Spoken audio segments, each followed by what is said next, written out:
Здравствуйте, уважаемые слушатели! Сегодня мы продолжаем курс наших вводных лекций, посвященный фармацевтической разработке лекарственных препаратов и государственному регулированию. Сегодня мы рассмотрим методы разработки нового фармакологически активного химического соединения, этапы фармацевтической разработки лекарственных средств, а также испытания лекарственных средств, то есть доклинические и клинические исследования. Первый этап у нас идентификация мишени, то есть все начинается с расшифровки структуры генов, кодирующих белки, ответственные за проявление тех или иных биологических функций. Затем эти мишени получают в чистом виде и создают специальные тестовые системы, позволяющие уже не инвиво, а микрометодами инвитро определять биологическую активность как давно синтезированных, так и вновь получаемых веществ. Таким образом, находят биологически активную структуру, также их называют hit compounds, которая, модифицируя, преобразует соединение лидер, lead compounds, и в результате оптимизации свойств которого получают лекарственные соединения. Все вышесказанное схематически можно изобразить вот следующим образом. Первый этап у нас идентификация мишени, второй этап синтез молекулярного множества и скрининг. Третий этап это определение строения и идентификация хит-компаунда. Следующая оптимизация хит-компаунда. Потом следует создание соединения лидера, оптимизация соединения лидера, и в конечном итоге мы получаем потенциально лекарственные средства, которые имеют фармакологическую активность. Сейчас мы рассмотрим методы разработки нового лекарственного соединения. Самый простой метод – это химический синтез. Это метод поиска веществ с определенным типом фармакологической активности среди множества химических соединений, синтезированных химиками по специальному заказу. В качестве примера можно привести следующий случай. Впервые фармакологический скрининг применил немецкий ученый Домак, который работал в химическом концерне и проводил поиск антимикробных средств среди сульфаниловых красителей. У одного из этих красителей, красного стрептоцида, было обнаружено противомикробное действие. Так и были открыты сульфаниламидные средства. Также следующее – это Пауль Эрлих. При поиске противосифилитических средств изучил около 1000 органических соединений мышьяка и висмута, и только 606 препарат цальфарсан оказался достаточно эффективным. В настоящее время для проведения скрининга необходимо синтезировать не менее 10 тысяч сходных соединений, чтобы с большей долей уверенности полагать, что среди них имеется одно потенциально эффективное лекарственное средство. Тут у нас представлена краткая схема создания нового фармакологически активного вещества, поиск соединения лидера, оптимизация соединения лидера и улучшение фармакологических и фармакинетических свойств. Например, тимопразол. Тимопразол – это вещество, которое обладает хронической токсичностью. Его производная пикопрозол обладает уменьшенной хронической токсичностью, а его производная омепразол – это лекарственное вещество, то есть оно не обладает токсичностью. Тут мы можем увидеть путь оптимизации соединения лидера от вещества с токсичностью до вещества с отсутствием какого-либо токсичного свойства. Соединение лидера. Что же такое соединение лидера? Это вещество, которое представляет собой особый интерес в плане его дальнейшего продвижения как возможного кандидата лекарственные средства. Тут можно отметить правило 5, его также называют правила Липински. Липинский – это ученый-разработчик, который является сотрудником фармкомпании Pfizer. Он установил следующее правило. То есть молекулярная масса соединения должна быть меньше 500. Коэффициент распределения актонового вода не должен превышать 5. и соединение должно иметь не более 5 водородных связей, то есть общее число азот-водородных и кислород-водородных связей, а также не более 10 акцепторных водородных связей, то есть общее число атомов азота и кислорода. А, Это правило относится к лекарственным соединениям, которые с большей вероятностью будут иметь фармакологический эффект.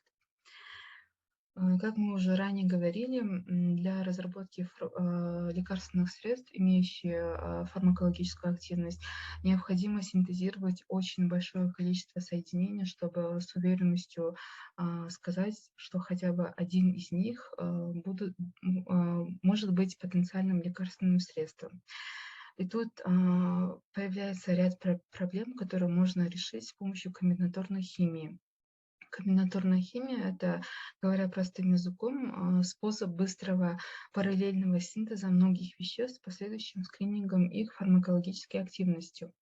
Комбинаторный синтез является способом получения большего числа соединений за короткое время. При этом используются обычные реакционные пути и традиционный набор исходных материалов и реагентов.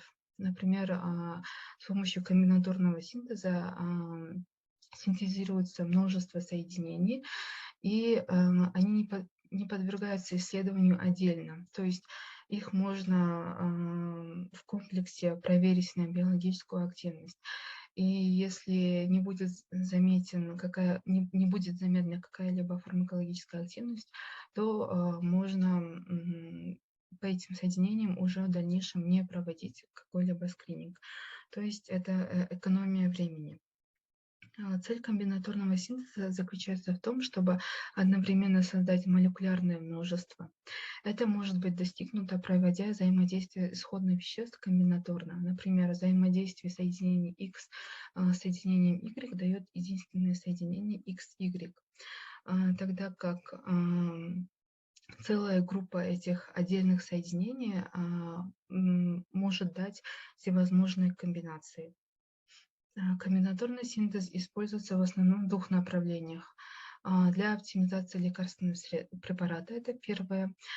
Если необходимо получать большее число производных, аналогичных по строению соединению лидеру, или улучшать активность соединения лидера, то комбинаторный синтез позволяет быстро получать аналоги, которые только слегка отличаются по строению с лидером. Следующая цель — это комбинаторный синтез для нахождения лекарственного препарата. Поиск нового соединения лидера является движущей силой развития комбинаторного синтеза.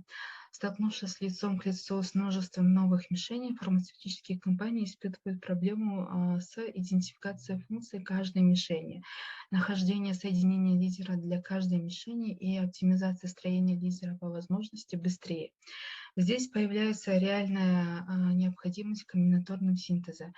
Он обеспечивает получение огромного количества соединений, но кроме этого при таких объемах синтеза повышается шанс нахождения новых соединений хитов. Успех достигается применением новых технологий органического синтеза. Молекулярное конструирование лекарств. Это создание методов сканирующей томографии и рентгеноструктурного анализа, развитие IT и программного обеспечения позволили получать трехмерные изображения активных центров рецепторов и ферментов и подбирать к ним молекулы, конфигурация которых точно соответствует их форме. Исследователь инсилико сразу создает несколько молекулярных структур, идеально подходящих к биологическому субстрату, рецептору, ферменту, вирусу и так далее. Однако метод все равно затратный. Инсилико — это метод компьютерного моделирования. Методом молекулярного конструирования, например, были получены ингибиторы нейраминидазы, новые группы противовирусных препаратов. Следующий метод у нас докинг. Молекулярный докинг – это процесс подстыковки лиганда, лиганд-связывающий центр рецептора с целью поиска наиболее выгодных положений и ориентации лигандов и выявления факторов, изменение которых может привести к улучшению лиганд-рецепторного взаимодействия. Основная цель докинга – это построение модели структуры комплекса молекул лиганда, биологически активного вещества и молекулы рецептора биомишени. Следующий метод – это воспроизведение биогенных веществ или метаболитов. Таким образом, были получены медиаторные средства. Медиаторные средства – это адреналин, норадреналин, простагландины, средства с активностью гормонов гипофиза, то есть окситоцин, вазопрессин и так далее. При изучении метаболизма транквилизатора производного бензодиазепина, то есть диазепама, было установлено, что в печени из него образуется вещество с транквилизирующей активностью оксазепам. В настоящее время оксазепам синтезируется и выпускается как отдельное лекарственное средство. Аналогично антиаллергическое лекарственное средство дезлоратадин был создан на основе изучения метаболизма лоратадина. Следующий метод – это целенаправленная модификация молекул с уже известной активностью. Было установлено, что введение атомов фтора в молекулы лекарств, как правило, повышает их активность. Путем вторирования кортизола были созданы мощные глюкокортикоидные препараты. При вторировании хинолинов были получены наиболее активные противомикробные средства фторхинолоны. Случайные находки. Метод получил, его также называют серендипи. Метод получил свое название по сказке Горация Уолпола «Три принцессы Серендипи». Эти сестры часто совершали удачное открытие и находили решение проблем, сами специально не желая того. Примером серендипитного получения лекарства является создание пенициллина, которое произошло во многом благодаря тому, что Флеминг случайно обратил внимание на то, что в заплесневелой чашке, забытой в термостате, погибли микроорганизмы. Иногда случайные открытия совершаются в результате ошибки. Так, например, ошибочно полагая, что противосудорожные действия фенитоина связаны с тем, что он является антагонистом фолиевой кислоты, сотрудники концерна Glaxo синтезировали ламотриджин, новое противосудорожное средство. Однако оказалось, что, во-первых, действие фенитоина не связано с фолиевой кислотой, а во-вторых, сам ламотриджин не вмешивается в обмен фолатов. Следующим этапом создания лекарственных средств является испытание, то есть испытание изучения эффективности и безопасности, которое состоит из доклинических испытаний, то есть испытаний на животных. Исследование инвитро, культуры клеток, связывание с рецептором и так далее, и создание лекарственной субстанции. Исследования инвитро, они непосредственно проводятся только с культурами клеток и в пробирках, то есть вне живого организма, а исследования на животных, они уже инвиво проводятся непосредственно на животных, не менее чем на 2 видах, один из которых не грызуны. Фармакологический профиль лекарства, то есть устанавливается механизм действия, фармакологические эффекты и их селективность, а также определяется безопасность, то есть следующие критерии. Это острая и хроническая токсичность лекарства, тератогенные действия, то есть ненаследуемые дефекты в потомстве, мутагенные действия, это наследуемые дефекты в потомстве, и канцерогенные действия, опухолевая трансформация клетки. Третьим этапом является создание лекарственного средства, то есть установление путей синтеза получения лекарственного вещества, исследование лекарственного вещества, то есть исследование их свойства, качества, стабильности, выбор лекарственной формы, выбор и оптимизация состава вспомогательных веществ, технологии получения лекарственного средства, а также установление показателей качества лекарственного средства и изучение его стабильности. Создается нормативный документ по контролю качества лекарственного вещества и лекарственного средства. Следующий этап – это клинические испытания, то есть изучение эффективности и безопасности. Оно состоит из нескольких фаз. На первой фазе основным вопросом, на который надо ответить, это является ли вещество безопасным. То есть на первой фазе, прежде всего, мы определяем безопасность лекарственного средства именно для человеческого организма. Тут исследуют фармакокинетику и зависимость эффекта лекарства от его дозы на небольшом количестве здоровых добровольцев. Это может быть группа людей от 20 до 50 человек. И вторая фаза – это оказывает ли вещество действие в организме пациента. Выполняют на ограниченном числе пациентов и определяют переносимость терапевтических доз больным человеком и ожидаемые нежелательные эффекты. На третьей фазе является ли вещество эффективным, выполняют на большом числе пациентов и определяют степень выраженности эффекта, уточняют нежелательные эффекты. Тут схематически изображены этапы испытания, и последний, четвертый этап испытания – это исследование после утверждения лекарственного средства для определения конкретных аспектов безопасности. То есть это уже пострегистрационный период. Этим у нас занимается фармаконадзор, то есть сфера фармации, которая собирает сообщения о нежелательных, следить за безопасностью лекарственных средств путем сбора сообщений о нежелательных эффектах лекарственного средства.